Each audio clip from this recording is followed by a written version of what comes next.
If you're a fan of the Sly Guy Podcast and want to get a little bit extra slyness in your week, as well as supporting the podcast to grow and go to the next level, you can head on to patreon.com/Sly Guy Podcast, where you get loads of extra bonus footage with two tiers. With £2 tier, which will just get you any podcast related extra footage. So there'll be the guest episode that I have up every Friday. You get the extra Sly Guy Podcast that comes out on a Monday. You get early access to the weekly Sly Guy Podcast, and you get other bonus podcast series and other things as well for the £2. If you want to go a little bit higher and pay the £4 a month, you can get access to just everything, whatever extra I put on there. So there's some taster videos for ideas I'm developing, other bits and bobs, and most important, this week I uploaded the special of the Pillow Talk show that I recorded in the Ulster Hall in December last year. So the show in its entirety is available for the higher tier patrons. For the Sly Hards, you get all the bonus podcast content, and for the Rider Slies, you get the special stuff. That's patreon.com/Sly Guy Podcast. More exciting news, we're a week away from the live podcast in the Strand Arts Centre. There's literally only a few tickets left, which is mad to say. This was a project that we weren't too sure about doing, but we thought, let's do it, and you guys have come out for it. So next Friday, the 11th of March, the Sly Guy Podcast is coming at you live from the Strand Arts Centre with guests, the Goblin King, Kieran Bartlett, and the Butt Lord, Aaron Butler. Just all kings and lords. The King of North Down, Lord Elliot, the Butt Lord, the Goblin King. It's going to be a lot of fun. It's a bring your own event. Tickets are only a tenner if you want to get the last few and you want to get into this must-see experience, which is only going to be available on Patreon. Get to the live show and then we'll put it on Patreon and see it after. But as a live interactive experience, get there in person. Strand Arts Centre, live Sly Guy, 11th of March. Bring your own. £10 tickets. The link's in the description. Get on it. I am returning to the Ulster Hall on the 10th of September this year with my brand new stand-up hour, Bits and Pieces. I was so buzzing to watch the footage back of the last show, and I can't wait to get back. The tickets are available via ticketmaster.ie or the Ulster Hall/Waterfront website. Or if you just want to go the old school way, just go through my social media and get links through there. If you want to go the really old school way, just go to the box office, buy yourself tickets. Bits and Pieces, a brand new show, the 10th of September, the glorious Ulster Hall. Get your tickets now. As always, the Sly Guy Podcast is brought to you in association with Modest Beer. And I said last week, you need to experience that taste. If you want the taste it. There you go. What a slogan that is. If you want to know how it tastes, taste it. And I'll tell you how Modest Beer tastes. Delicious. If you want to know more about Modest Beer, get to their website. Go to www.modestbeer.co.uk. Find out a little bit about Modest. Find out the origins of Modest. Find out a little bit about Mr. Modest Chris himself. Get on there, find out a little bit about it. It's a great story. It's a great beer, and it's a sponsor I'm very proud to have on this show. So get over to modestbeer.co.uk. Experience the taste via their website, or if you want to go on their social media, head on over to Twitter, Instagram, Facebook at Modest Beer to find out more. I'm the Sly Guy. Hello and welcome to the Sly Guy Podcast with me, your host, as always, Dave Elliott. Now, I just want to say off the bat, it's good to be here recording the podcast this week because we've had a lot of difficulties. We've had a lot of difficulties this week. It's been a very stressful week for me, but I'm glad to be here. I'm glad to be back. I'm glad to be doing the podcast. Now, you're probably going, Dave, listen, what's been up with you this week? And it's like, listen, there's any God's amount of things I could say stress me out this week. Especially, it's been my wife in isolation with COVID. That was tough. You know, she tested positive for COVID very faintly, last Tuesday night, like so faintly, the faintest. And we were like, right, what do we do? You know, what do we do with the situation? Do we either send her away somewhere, or does she just stay with us? And we all kind of just get it and isolate with ourselves and just, I don't know, it was a tough decision. Again, the biggest problem was I had a load of gigs last week that I had to do and I didn't want to cancel. So I said, right, well, I think probably the best thing to do is if you can go isolate somewhere until you're better, and I'll just look after the kids, which, you know, as much as I love my kids, and don't get me wrong, I do, bloody nightmare. Tough shift, having to try to work, manage the kids and keep them entertained. You know, that's the biggest. Keeping kids entertained is a fucking nuisance. But we said to my wife, listen, you go. So she went and stayed, very bizarrely, in my teenage bedroom, which it's weird to say. Like, I suppose at the time, if someone went to me, your wife's going to live as a prisoner in this room for a week when you're older. I go, that's pretty strange, but as it's transpired to be, that happened. So she went there. Very sad first night because she's like, well, I'll not be able to. So when she tested positive, the girls were already in bed. So she's like, well, I can't say bye to them. It's kind of like, it's pretty grim. And I was like, well, it's either that or give them COVID. And I think they'd probably take just not seeing you for a couple of days better than that. Which she did. She went, she packed up, grabbed her stuff, on she went. Probably looked like in the middle of the night to my neighbours that we had just had a massive argument and we're getting divorced. But in that moment, it was the right choice to make. And yeah, tough week. See, trying to balance everything, look after the kid. I struggled a bit. You know, thankfully grandparents were there, massive help. But you know, it was a challenge. I'm delighted to say she's back with us now.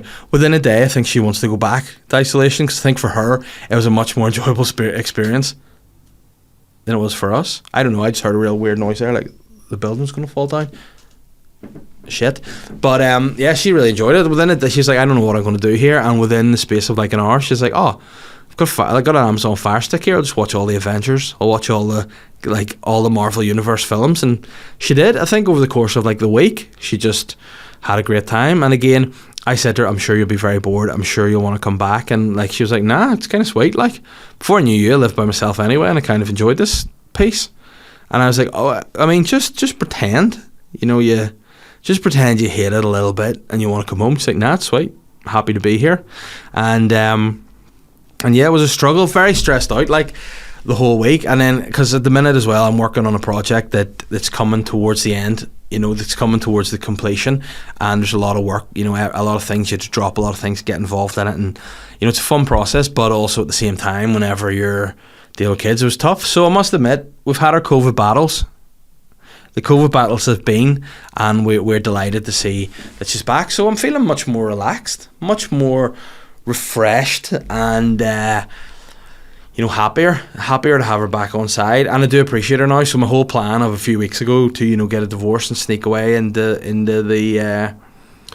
the undergrowth has kind of backfired on me, and now I'm like, well, I have to kind of fucking see this out now, don't I? Fuck's sake. But that's where we're at, and I'm feeling good. I'm delighted to be back doing the podcast again. Now, I just want to put out at the top of this is another episode that I'm self-producing, so whether or not the audio, the video will work, who knows?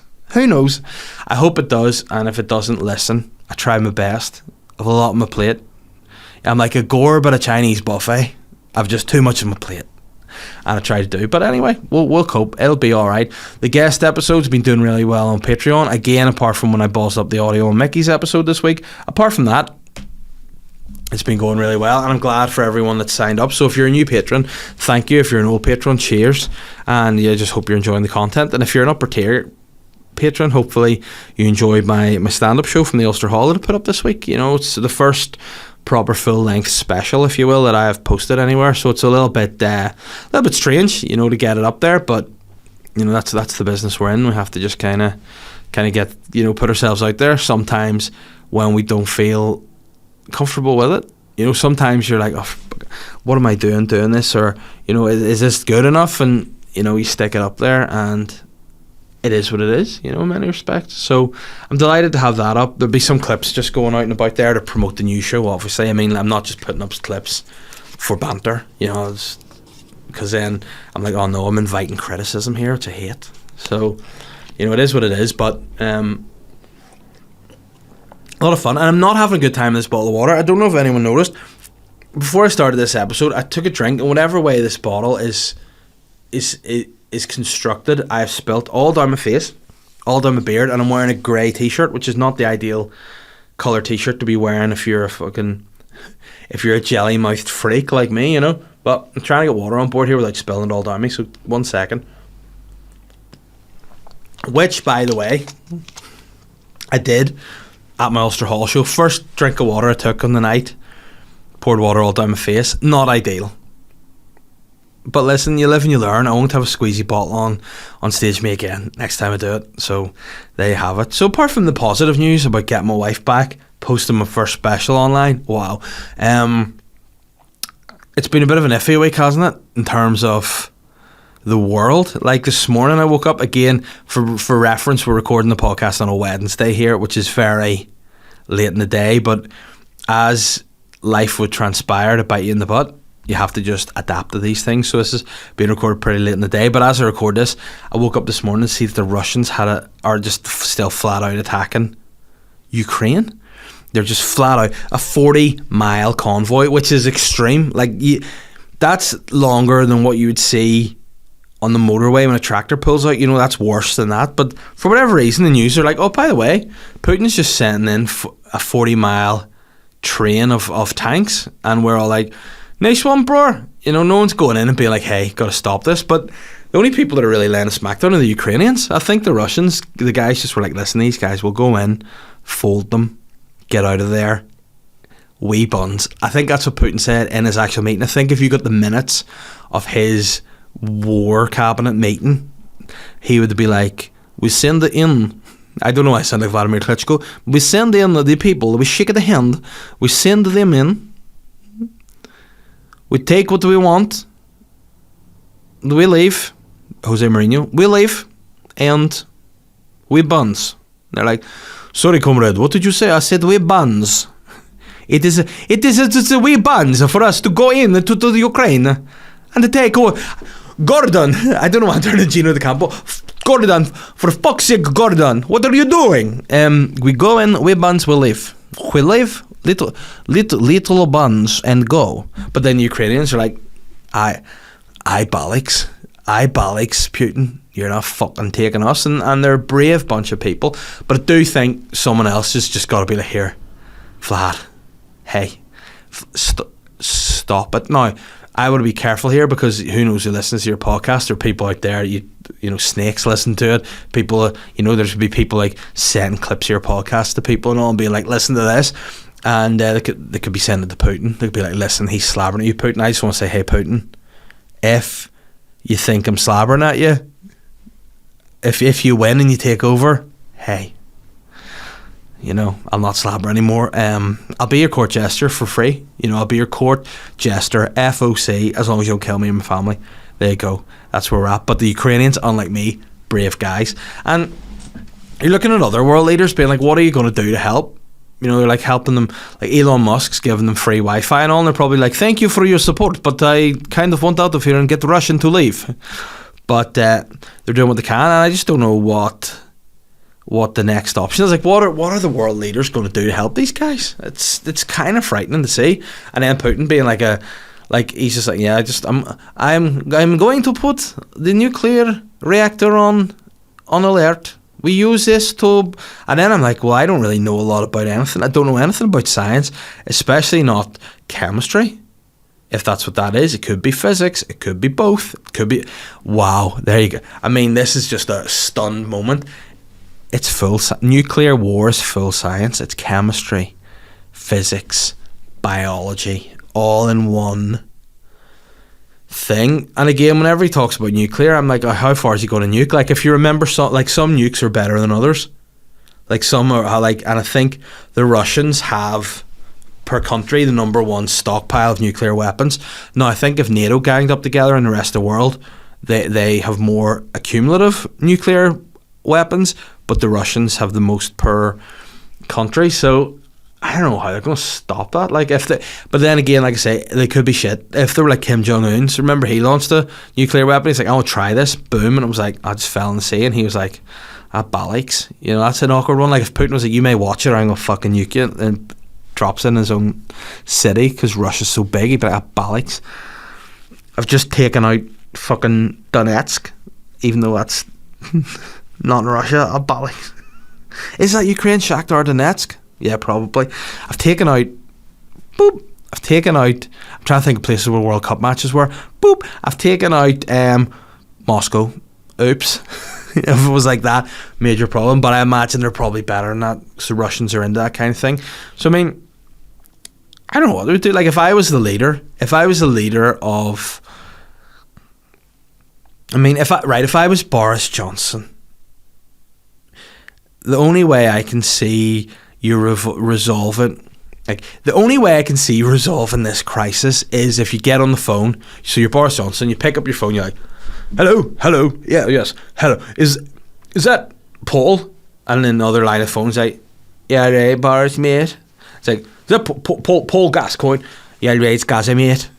It's me, Gazza. He's like, Paul, we need you to I need you to go to. Where am I going, mate? Where you fucking send us, mate? It was Russia. Aye, mate, I'll go. I was like, I'll go to Russia, mate. And then Gazza's like the secret agent, 007. Yeah, right, mate. Paul Gascoigne just walks up the just the border outside Kiev, where the Russians are camped, the Ukrainians are in defending. Gascoigne comes up. Yeah, right, mate. And like, who is this guy? Me, Paul. It's Gazza, mate. I've come here to help, mate. I've got me bag, mate. And be like, what is in your bag? And he'd be like, I've got my bag, mate. I've got me chicken Kievs. Got me chicken Kievs, mate. Got me a bottle of vodka, mate. And I've got a bear trap. I've got a chicken Kiev, mate. Got a bottle of cleanse and a bear trap, mate.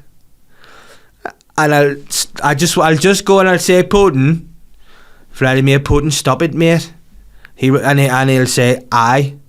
Like, but what if he does not like chicken Kiev and vodka? He's like, I've got more in my bag, mate. And he's like, what else do you have? What else do you have in there, Paul? I've got some fucking chicken nuggets. I've got Smirnoff Ice, mate. And I've got a harpoon gun. I'm going to say, Putin, let's go hunting whales. Let's go hunting whales. We'll eat chicken nuggets and drink wickets, mate. He's like, you have wickets? You said Smirnoff Ice. I've got wickets too, mate.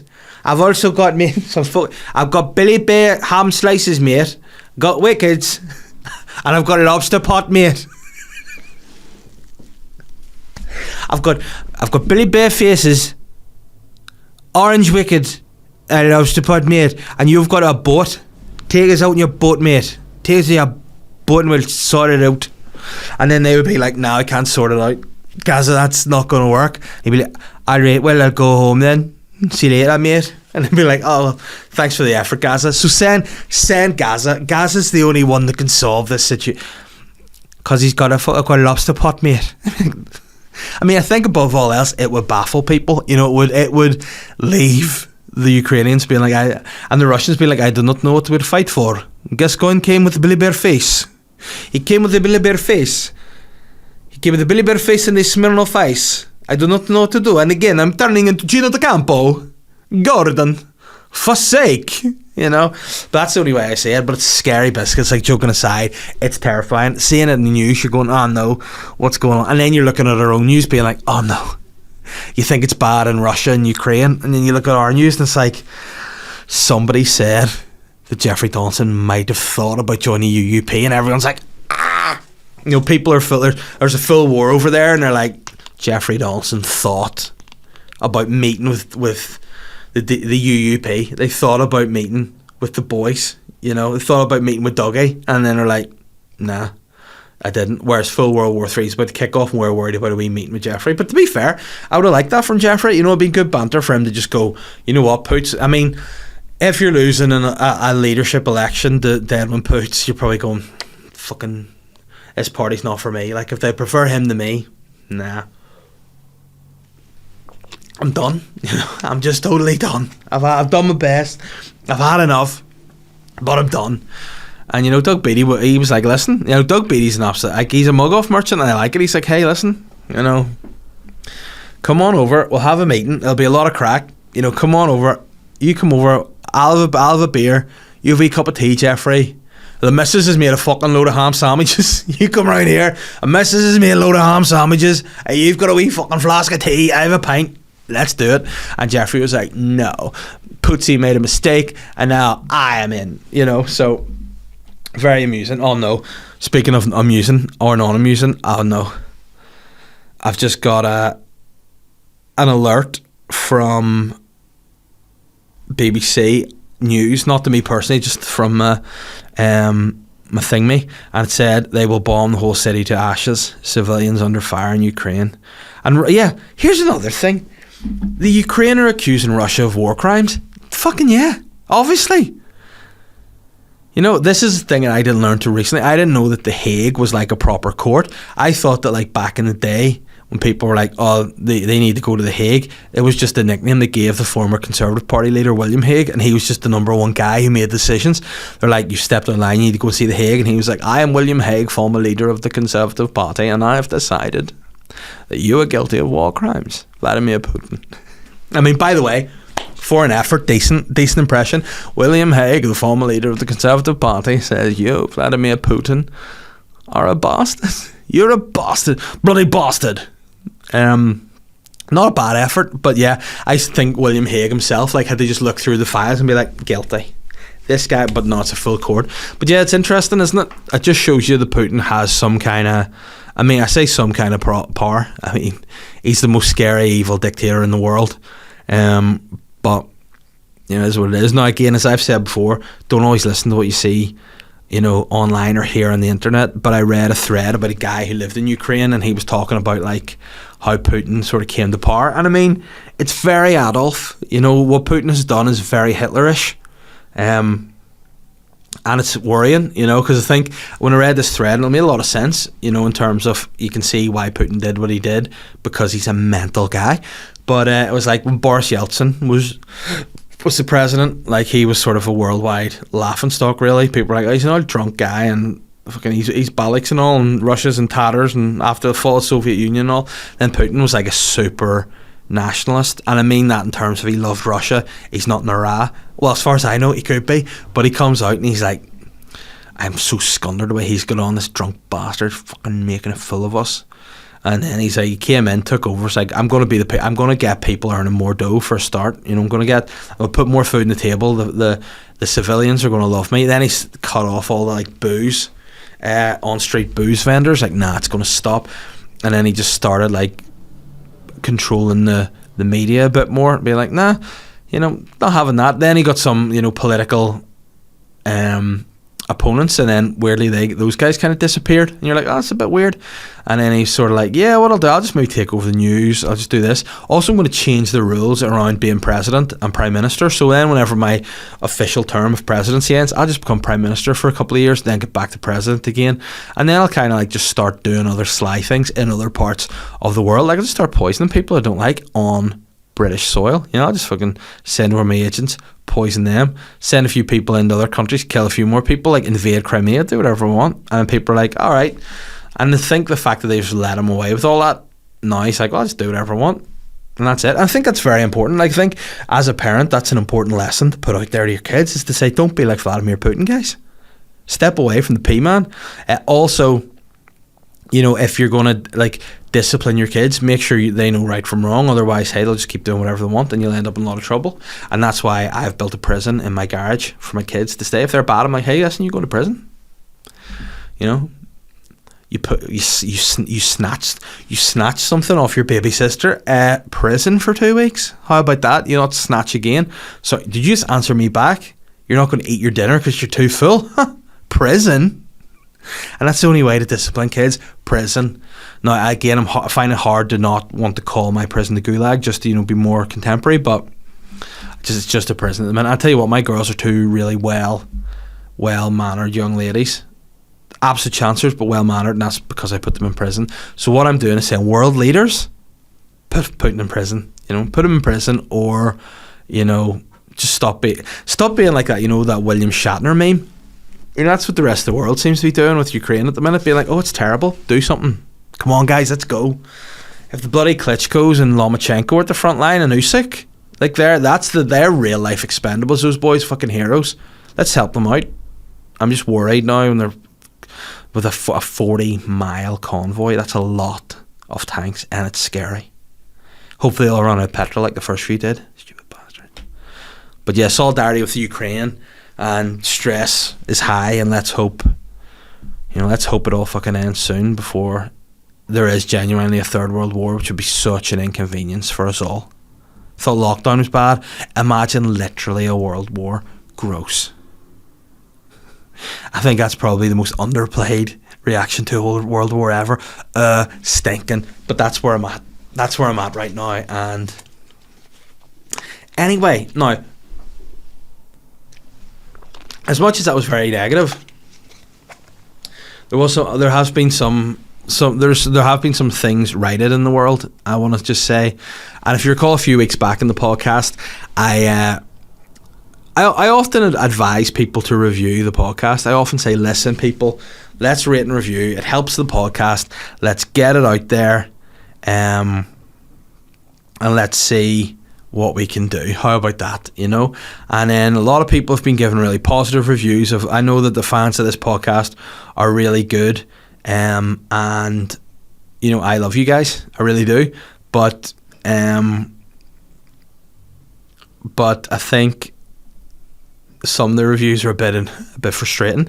And Declan's review a few weeks ago was one of the most frustrating reviews of all time. Now, what he had done was written me a really, really sweet review, like a real nice, like he had taken the time out of his day to actually sit and go, and not only am I going to give this a star rating, but I'm going to give it a nice review. So like a lot of people give 5 stars, thank you. Some people, you know, whatever, but Declan took the time to write a really nice review about me, and I was like, that's a really nice review. Then I looked at the starage he'd put on it, 1 star. I'm like, hey man, what have you done?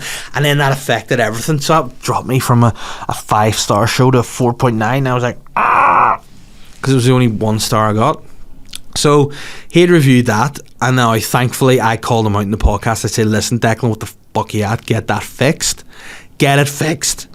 Not thinking that, you know, he would, but fairness to Declan, he's come back, he's reached out, he's offered the hand of friendship, and sometimes as the sly guy that I am, I'll bite the hand that feeds me. You know, I'll bite the hand of friendship, because that's just the nature of the beast. But on this occasion, I've accepted the hand of friendship, and listened to what Declan sent me in a message. He said, much like you, Dave, I spend my life getting mugged off. So time for a delayed apology and an explanation of said mug. My 3-year-old broke my Android phone a few months back. I borrowed my mum's old iPhone whilst the other got fixed. So when I had an iPhone, I thought I'd drop you a review, which, by the way, great. The fact that you just went from an Android to an iPhone, and just in that short window, one of the first things you thought to do was review my podcast, a lot of respect. So, what you said, you think you give me a review. It was 5 stars in the system, FFS, as you can see above. You couldn't even edit the review, so I had to delete the old one and write a new one. I was double scundered, as I was actually working my way through a backlog of the Patreon guest episodes and other bits and pieces that I'd actually fallen behind on.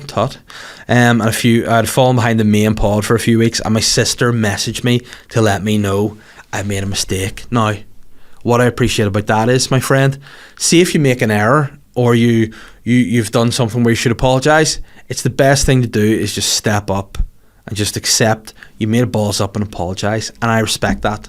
The fact that you've reached out to me and said, listen, I'm sorry, I made a balls up here, I want to right that wrong. And I'm a very forgiving guy. I forgive you, my friend.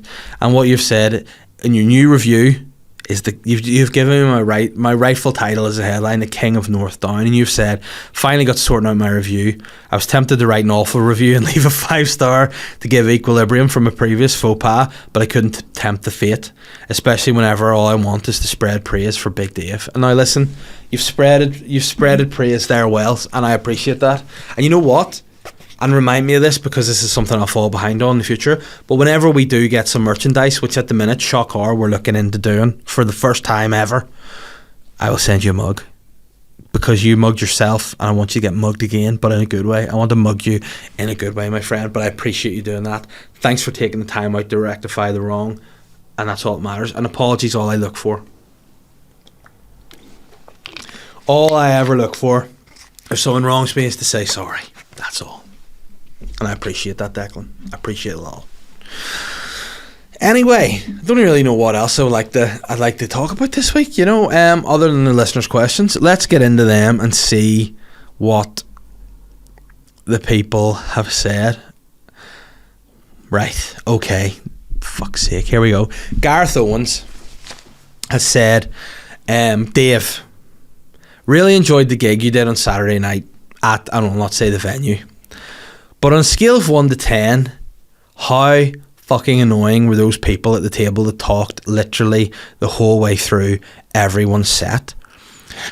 Was very close to kicking at least one of them in the face. You know what, Gareth? I just want to say on that, I don't want to go into too much detail with it, but 10, even to this day, 10 out of 10, it annoyed me more, I think more than I've ever been annoyed in my whole entire life, to be fair. And it's a weird thing because that gig had the potential to be a really good gig. It had the potential to be a really good gig. There could be future gigs there. I don't know if that's going to be the case now following that. But it's really annoyed me, and it's actually annoyed me still to this day. I don't think I've actually ever been angry in my life about anything, to be honest. And you know, it's a weird thing because I've never got more feedback from a gig ever than I did from that gig. Like, I did the Ulster Hall in December, and I got a load of messages from people saying how great it was, how they enjoyed it, how it was nice to see me, you know, get up to a stage like that. But the amount of people messaging me about, you know, the behaviour of the audience was wild. And like, people coming up afterwards apologising for the behaviour of you know, other people and saying, listen, I'm sorry that this happened, and you know what I mean. And by the way, the people apologising on behalf of people, the people who actually caused the issue, would they apologise? Nah.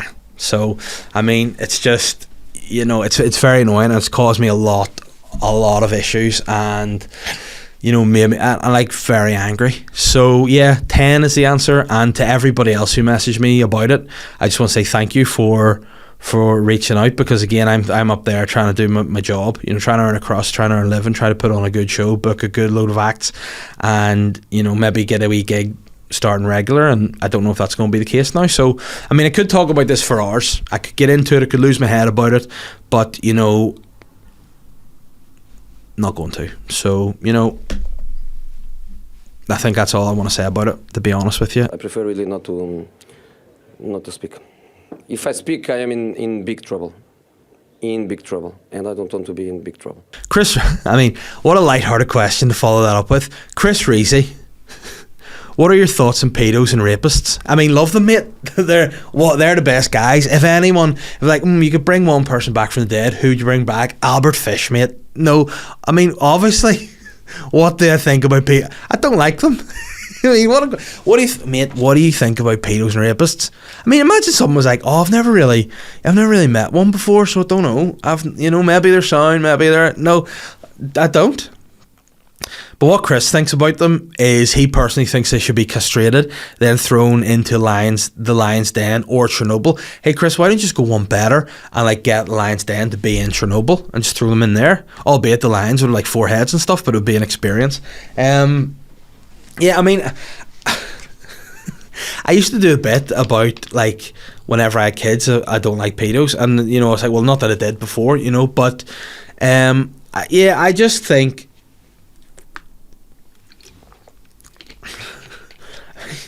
I mean, what do I think of pedos and rapists? Obviously fucking horrible. I mean, how can you say anything else, you know? It's just, yeah, like, what do you do with these people? Like, how do you like, I mean, I my views on everything, like, I would say back in the day when I was younger, I'd have been a bit more of a liberal guy, been a bit more chilled out. I think now I've got my own kids, I have like another level of like rage in me and like protection, and you know, and I just think like I am very affected by stories in the news a lot more now that I have kids, because I associate everything with my own kids. Like last night, for talk's sake, I was watching the show on Netflix, Unorthodox, which, by the way, great show, would recommend. And there was a moment in that where there was a character just like kind of separated, estranged from her mum, and they just had a moment together where I just imagined being estranged from my kids, and I started crying. I was just like, and thankfully my wife didn't see me, but the tears were just like rolling down my face, and I think this is really, and then I thought, again, everything's always associated to your own kids for me. So I just think, like, you know, when I see anything happen in the news or any children get, like the Nora Corrin case, whenever she was found dead in a jungle in, I think maybe Thailand or something, I don't think I've ever cried more about a news story. It was so awful. Like, obviously, you know, O'Donoghue's another news story that absolutely breaks my heart. And I mean, just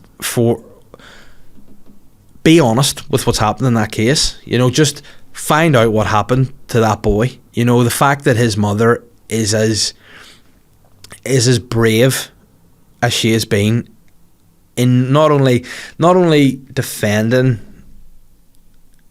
you know, the memory of her son and trying to get answers, but standing up when at times she's probably thinking, am I losing it? Like, she's, you know, being told so much to, like, oh, this isn't happening, or this isn't happening, we can't do this or that. No, don't know. That you probably feel like you're losing your mind. But what a woman she is to continue to just fucking plow on and get the answers. And I really hope, more than anything in the world, she gets justice for that boy, because there's something fishy went on there, and it's disgusting the way it's been handled. And I just hope there are answers there, because as a parent, that's all you want, you know, is the truth. And as you know, it's never going to bring your child back, and you'll never get over that, and you'll never be able to, you know, move on from that fact. But at least you want the answers, you know. And that fucking It's Another Thing just totally breaks my heart. There was a video I saw on Twitter this week that Michael Bisping had retweeted about some boy being beaten by bullies. I just wanted to go and kill them, you know. I just wanted to, and like, see if anyone did anything to my children. I don't think a prison sentence would be enough. I don't think, you know, I think given our fucking penal system and our justice system here, I feel like, you know, they would probably be like, oh, I'm a member of a group, and they'd be out in like 10 years. I would wait for them, I'd kill them with bare hands if they did anything to my. I just couldn't see myself being zen enough to look past that. And yeah, there's your answer to your question, Chris. You got me started off laughing, and by the end I'm fucking annoyed, and then I start thinking about other things like Malin McCann. Anytime I see anything to do with her in the news, it just makes me cry, because I have young daughters like similar age to her, and the thought of just, oh Jesus Christ, the thought of not having, like, someone taking your child and not knowing what happened to it is the worst thought imaginable to me. So yeah, I think, you know, rapists and paedophiles, there should be, as hard as the law can come down on them, they should.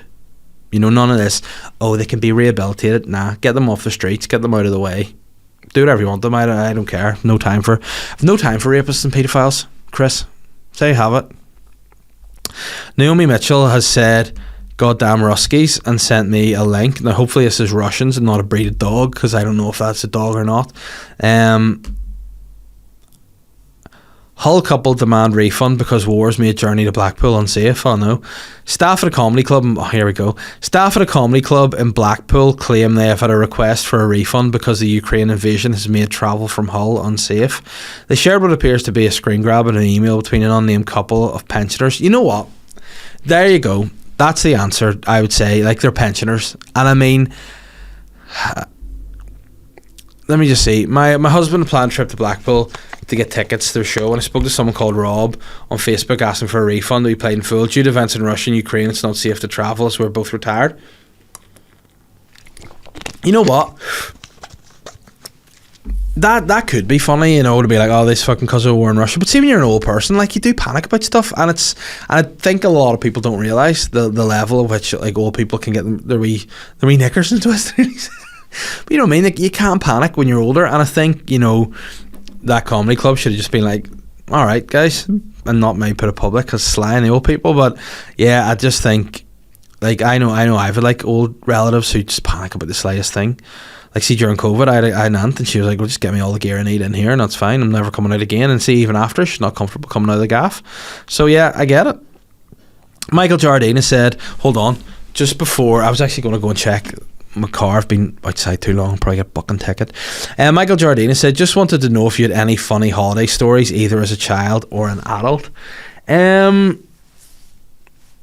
Yeah, I mean, I probably have loads of funny stories as a child or an adult. I mean, one of my adult funny stories was when I got gang attacked by a group of my friends in the water in Tenerife, and they all attacked. I mean, if they weren't my friends, this could be some sort of assault, but they all gathered around me and stripped me naked. And I say stripped me naked, I was just wearing a pair of swimming shorts.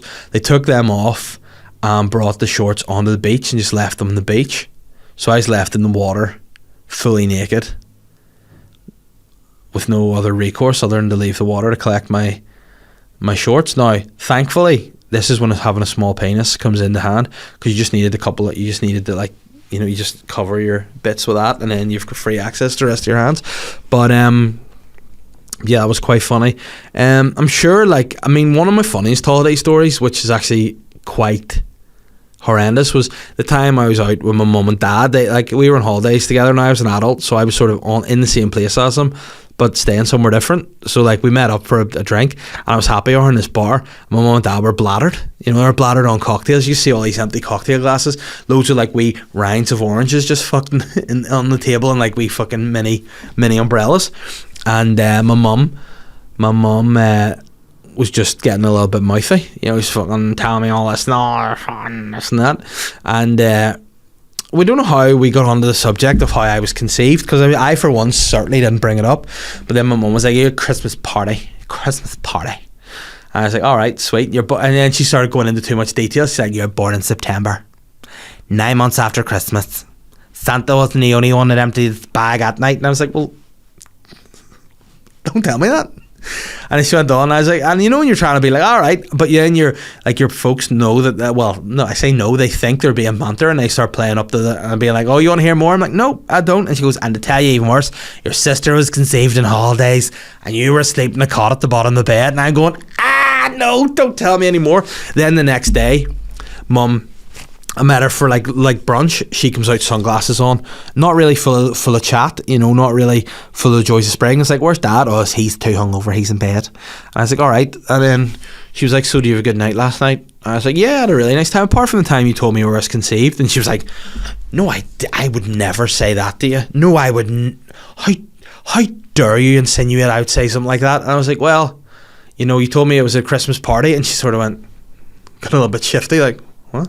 And he goes, "And worse?" And she went, what can be worse than that?" He goes, "You told me your sister was conceived with me in the room." And she was like, "Oh, I don't want to talk about this anymore. I am scundered. Scundered to 100. That was a good holiday story." But I mean, there are plenty. The time I went, for some reason, on a holiday with a load of mates, and we thought it would be fun to have a thong night where we wear thongs. There's a few stories on the thong night. It was pretty funny. We were there, and the place we were staying had like another, like it was a really nice house, but like on a hill. So there was like houses above on like a similar kind of setup, and this house had a jacuzzi in it, right? And the house above us had like, there was a load of girls the same age as us, so it must have been like 20. We were like 20, 21 at the time, and there was these girls the same. Above us, and we were chatting to them in the hot tub when they were in their hot tub before we went on the night out, and we're like, "Oh, if you're about later, you should come down, we'll have a party, you know, it'll be a lot of fun." And they're like, "Oh yeah, absolutely." So then the night went on, went out for the night, all the boys were like, "It's thong night, stick our thongs on," and all like obviously comedy ones, not like proper like lingerie or whatever. So we're out in the thongs, and we ended up at like, and I mean fucking is a heavy night out, bladdered, and got back like as the sun's starting to break through the skies. We're like, "Fuck the party, let's go." One of the boys, he just passed out in the bed, passed out, gone. And then another mate was sort of half, you know, hanging about. And then we went out the back, and the girls were there too. They had come in from their night out, and they're like, "Are you boys having that?" And we're like, yeah. And they're like, "Where is everyone?" It just seems like it's just you two. And we're like, "Hey, you know, they're in bed, whatever, but you know, come on down, it'll be a lot of crack." And they're like, no, it's okay. And then one of my other mates who was there with me, he ended up just passing out, blocked. And I was like, "Oh no, they're not going to come down if it's just like one guy left here." So I needed at least one other guy to try to make this party happen. So I just thought they'd gone from upstairs. They're obviously going to get ready and to come down, but I needed to get my mate out, but he was paralytic drunk. And I was like, "Oh no." So I went into the bedroom. He's lying there in a thong. I was like, "Right, you need to get out here." And he's like, "No, get away from me." I'm like, "No, you need to get out here. You need to sit in this hot." If it's weekend at Bernie's and you're just sitting in this hot tub, there's going to be a lot of hot babes coming down here to have a party. Do it, right? And he was like, "No." So I'm like, you're fucking doing this.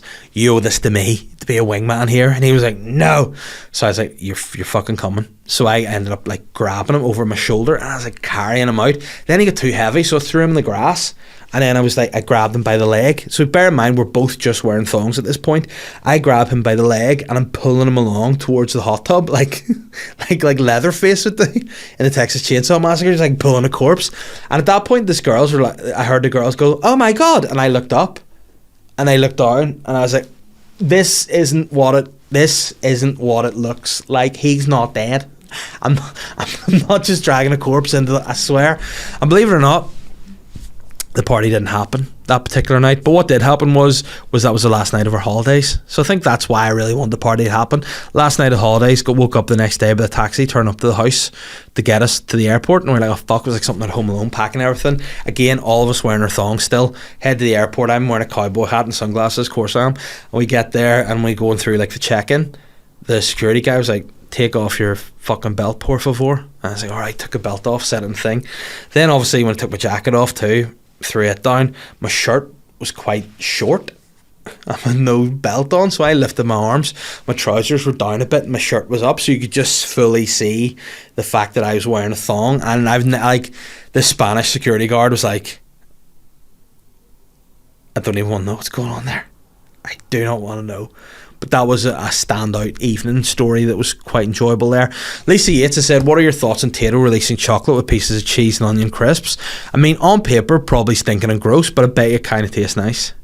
Do you know, I bet it is quite tasty. Otherwise, I wouldn't have done it. So, I mean, I'm open to try it. If anyone wants to send me some, I will taste it on the podcast. If you don't, hey, each to their own. And Brock Boyd, Brock with a C, full name Broccoli, has said, favourite Pancake Tuesday meal? I'd recommend Betty's Ice Cream. Free delivery in your first order too at Betty's Cream 1, or visit bettysicecream.co.uk to give them a shout. Hey, Brock, I've given them a shout. Listen, Betty's, I'm a big fan of ice cream. If you want to send me some ice cream, get in touch. I want to see Betty's Cream. I want Betty's Cream in my inbox. I want you to send me some ice cream. I'll do a review because I'm a big ice cream fan. And if you want to send me free ice cream, I will take it. But my favourite Pancake Tuesday meal, well, last night I did it with the girls. You know, I made the baby, who I say the baby, she's one now, like a full wee toddler, God love her. She just had plain pancakes. She just made the pancakes and she's ate it like something out of a freaking cannibal film. And then my 4-year-old, she got a bit more into it. We made out that we got the wee jam pots out for her, the wee chocolate pots out for her, and banana all cut up and a bit of fruit and all, and it was a lot of fun. So yeah, but for me, obviously, I didn't eat it because I'm an athlete. But guys, thanks once again for listening to your podcast, listening to my podcast. I appreciate it. Listen, I appreciate all the listens, all the support, and you know, hopefully, you know, we're on to bigger and better things. We're talking about moving studio at some point, so that could be pretty exciting. And you know, again, thanks for all the support. It means the world to me, helps me do what I do, and I appreciate it. And listen, if I want to leave on one note, I just want to say, rise above hate, as John Cena says. Look out for yourselves. Look out for Ukraine. Let's send Gaza to Kiev with a lobster pot, and it'll be all right. Take care. Bye. I'm the Sly Guy.